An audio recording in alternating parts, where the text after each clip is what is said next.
إله إلا الله لا إله إلا الله لا إله إلا الله لا إله إلا الله. الحمد لله وكفى والصلاة والسلام على عباده الذين اصطفى أما بعد.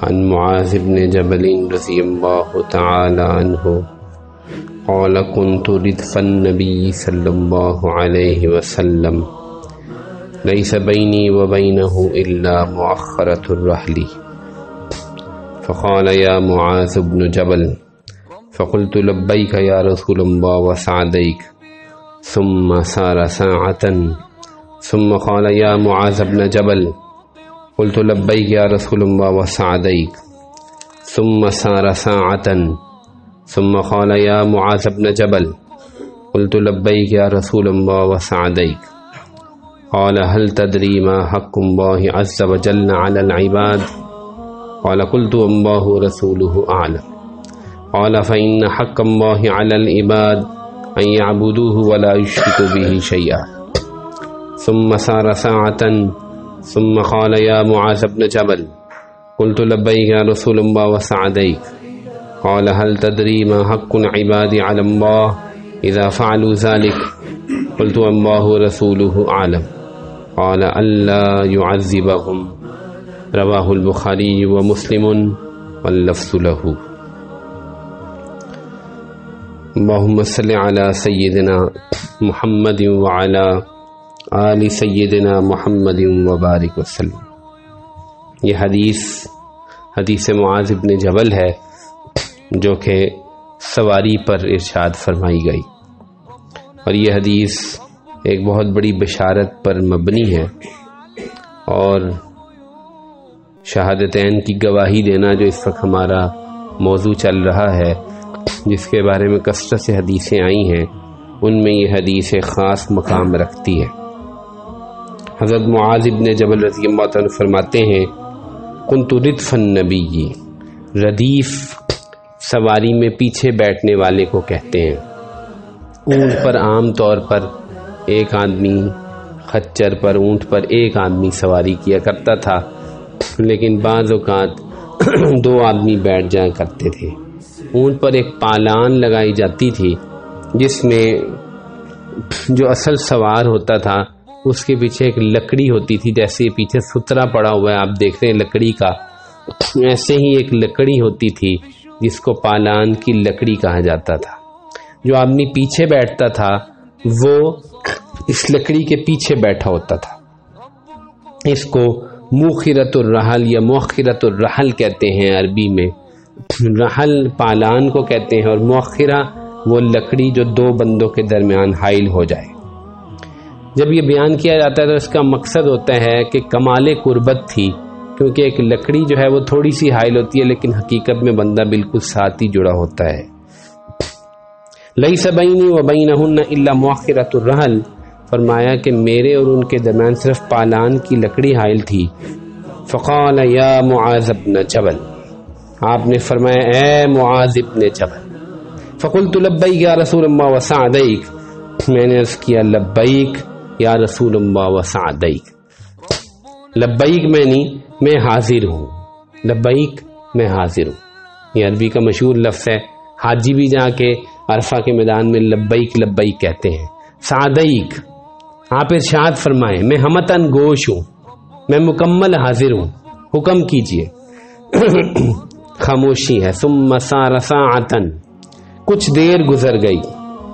ثم قال، پھر کہا یا معاذ بن جبل، اے معاذ بن جبل. قلت لبیک یا رسول اللہ وسعدیک، میں حاضر ہوں یا رسول اللہ، حکم کیجئے. ثم سار ساعتن، پھر خاموشی ہے. دوبارہ جو ہے وہ کچھ دیر گزری.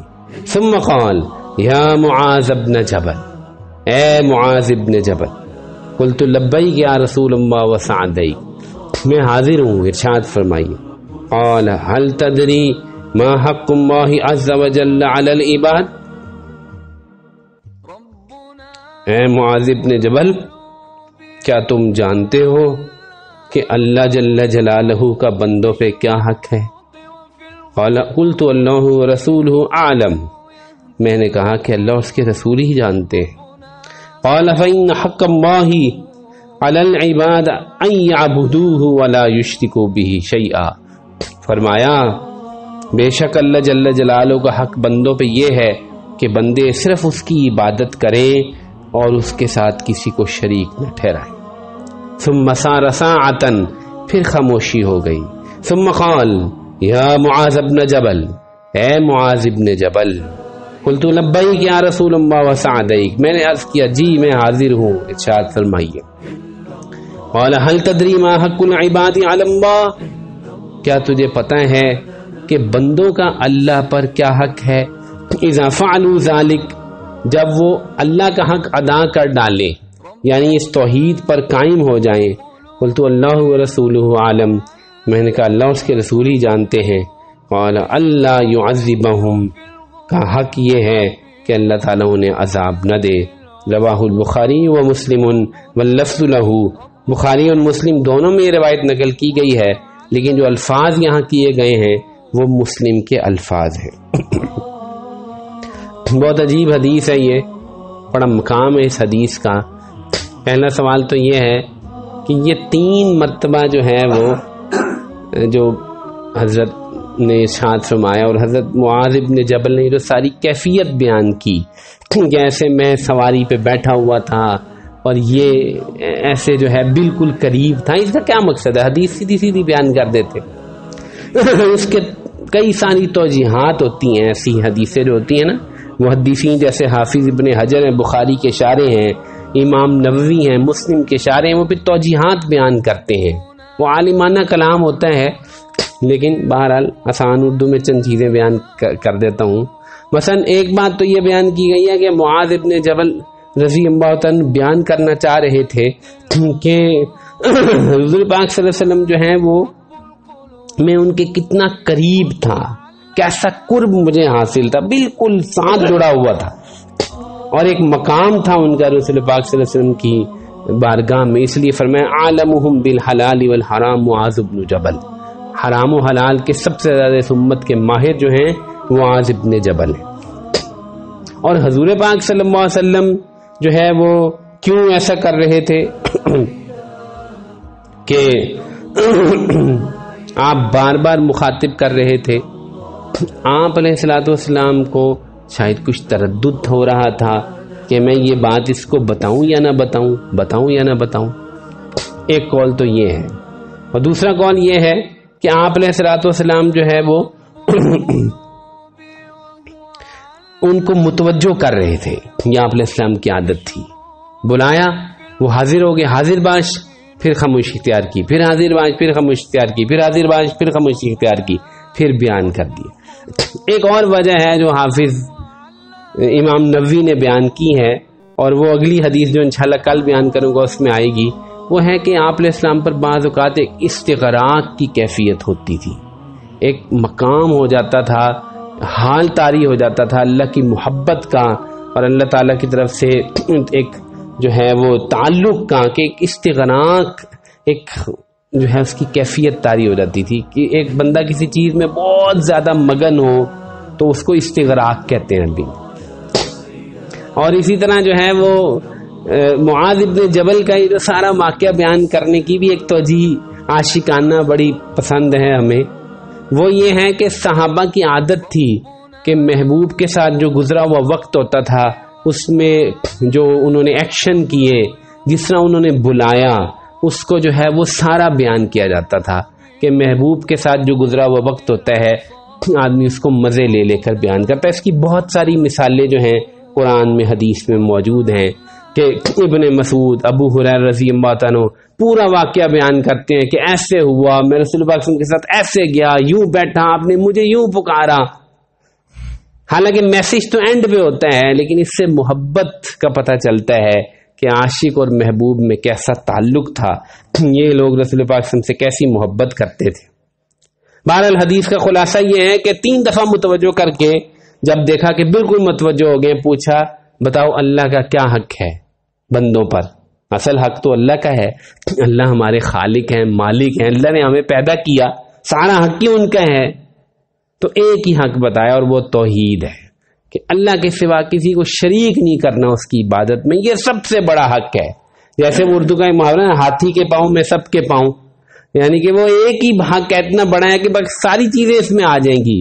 توحید کو مان لو گئی، عبادت، بندگی، نماز، روزہ سب آ جائے گا، بس توحید کو مان لو۔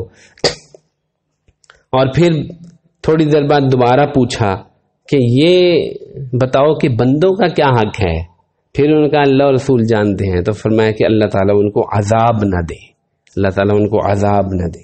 چنانچہ دوسری روایت جو حضرت معاذ بن جبل رضی اللہ عنہ سے کی گئی ہے، اس میں آخر میں ہے قال یا رسول اللہ افلا اخبر به الناس فیستبشروا به، اے اللہ کے رسول میں لوگوں کو جہاں کی اطلاع کروں، اتنی بڑی خوشخبری ہے تاکہ لوگ خوش ہو جائیں۔ قال اذن یتقلوا، نہیں نہ بتانا، لوگ جو ہے اس پر تکیہ کر لیں گے اور پھر عمل چھوڑ دیں گے۔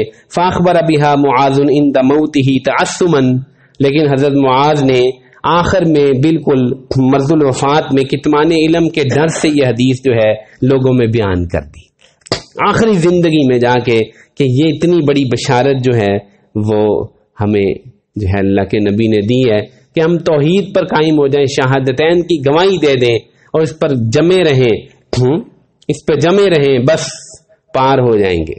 اور اس کو جو ہے وہ ان الذین قالوا ربنا اللہ ثم استقاموا، یہ وہی بات ہے جن کا اللہ ہمارا رب، اس پہ جم گئے، تتنزل علیہم الملائکہ، فرشتے نازل ہوں گے موت کے وقت اور حشر کے میدان میں، اور کہیں گے خوشخبری پاؤ اس جنت کی جس کا وعدہ کیا گیا تھا۔